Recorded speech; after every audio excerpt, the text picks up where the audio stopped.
ગાજર મરચાંનું લાઈવ અથાણું 2 ચમચી જેટલા ઓછા તેલમાં એ રીતે બનાવીશું કે ફ્રીજમાં રાખ્યા વગર 1 વર્ષ સુધી તમે બિલકુલ ખરાબ ના થાય તે રીતે રાખીને ખાઈ શકો.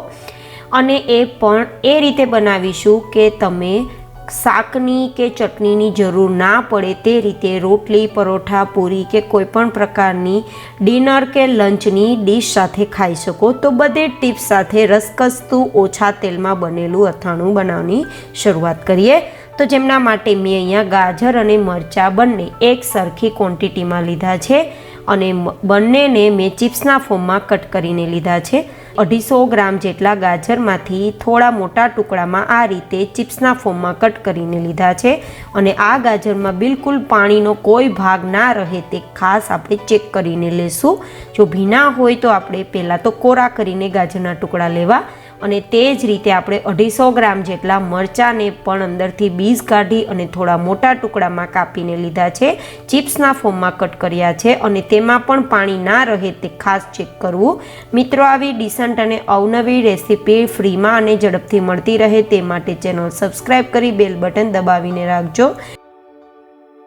હવે આપણે મસાલો કે સાંભાર તૈયાર કરવા માટે 80 ગ્રામ કે 6 ટેબલ સ્પૂન જેટલા મેથીના કુરિયાનો ઉપયોગ કરશું. આ મેથીના કુરિયા ઘરે પણ બનાવી શકો છો અને રેડીમેડ પણ લઈ શકો છો. તમે જો કે બહારનો જે ખાટા અથાણાનો મસાલો ઉપયોગમાં લઈ શકો છો, પરંતુ તે સમય જતાં ચીકણો થઈ જતો હોય છે. તો ઘરે જ મસાલો બનાવીને તૈયાર કરજો આજની આ અથાણાની રેસીપી. હવે 40 ગ્રામ કે 3 ટેબલ સ્પૂન જેટલા રાઈના કુરિયા લેશું. મતલબ જેટલા મેથીના કુરિયા હોય તેના અડધા આપણે રાઈના કુરિયા લેવાના છે.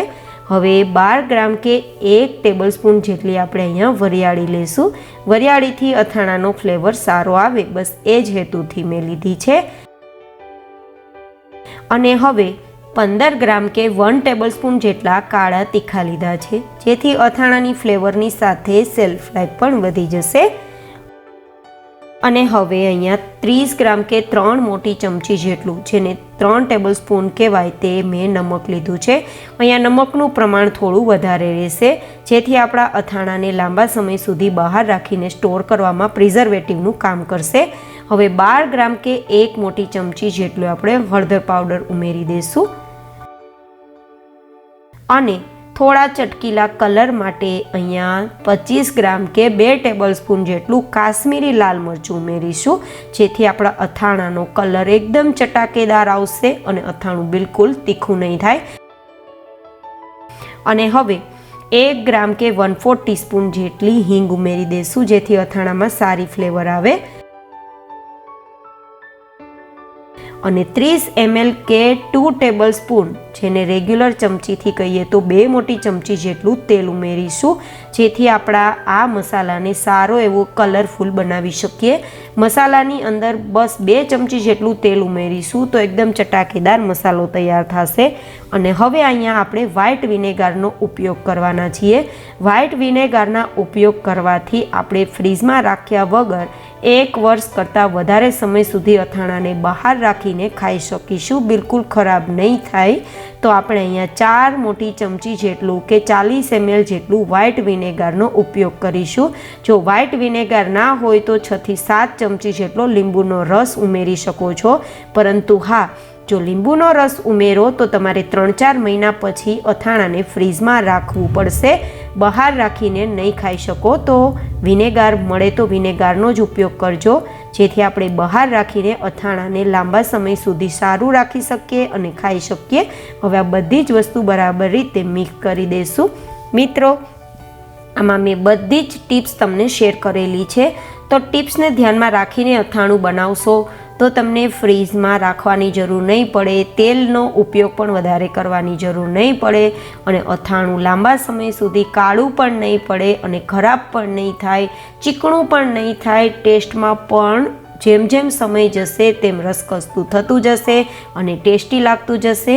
તો આ રીતે ટ્રાય જરૂર કરજો. તો આપણો આ સાંભાર મસાલો તૈયાર થઈ ગયો છે. જો કે આ સાંભાર મસાલો તમે બહારથી લઈને યુઝ કરી શકો છો, પરંતુ બહારના સાંભાર મસાલામાં ઘણીવાર ચીકાશ આવી જાય છે, તો પરિણામે અથાણું સારું નથી રહેતું. તો મેં અહીંયા પરફેક્ટ સાંભાર મસાલાની રેસીપી તમારી સાથે શેર કરેલી છે. હવે આપણે અહીંયા તૈયાર કરેલા ગાજરના ટુકડા ઉમેરી દઈશું અને બરાબર આ બંને વસ્તુ મિક્સ કરી દઈશું. જ્યારે પણ આપણે ગાજરના ટુકડા આ અથાણામાં ઉમેરીએ ને ત્યારે ગાજરના ટુકડામાં પાણીનો કોઈ ભાગ ના હોય તે ખાસ ચેક કરજો મિત્રો. અને જેટલા પણ ગાજરના ટુકડા મોટા હશે તેટલું અથાણું આપણું લાંબા સમય સુધી કડક રહેશે. જે ગાજરના ટુકડા અને મરચાંના ટુકડા ઉમેરીએ છીએ તે થોડા મોટી સાઇઝમાં જ આપણે બનાવીએ. તો હવે આપણે મરચાંના ટુકડા પણ ઉમેરી દઈશું અને આ બંને વસ્તુ આપણા મસાલા સાથે બરાબર રીતે મિક્સ કરીશું. મેં અહીંયા મરચાં થોડા તીખા લીધા છે, જેથી તીખાશના કારણે પણ આપણા અથાણાની સેલ્ફ લાઈફ વધી જશે, કેમ કે ખટાશ અને તીખાશનું પ્રમાણ જેટલું પણ અથાણામાં વધારે હશે તેટલું તમારું અથાણું લાંબા સમય સુધી સારું રહેશે. તો ખાસ મેં તમને જે કંઈ પણ ટિપ્સ આપી છે તે ટિપ્સને ફોલો કરશો તો લગભગ અથાણામાં તમને ક્યાંય કમ્પ્લેન આવશે જ નહીં. તો હવે આ બધી જ વસ્તુ બરાબર રીતે મિક્સ થઈ ગઈ છે. તો આ અથાણાને આપણે અત્યારે જે તમને ડ્રાય દેખાય છે, રસકસતું નથી દેખાતું, તો આ અથાણાને રસકસતું બનાવવા માટે આ રીતે અથાણાને ઉપરથી દબાવી દઈશું. જેમ જેમ અથાણું દબાતું જશે તેમ તેમ મીઠાના અને વિનેગારના પાણીના કારણે રસકસતું બની જશે. તો હવે આપણે એકાદ કલાક માટે અથાણાને ઢાંકીને રાખી દઈશું. અથાણું તૈયાર થઈ ગયું છે, પરંતુ રસકસતું બનાવવા માટે એકાદ કલાક જેવો સમય આપવો જરૂરી બનશે.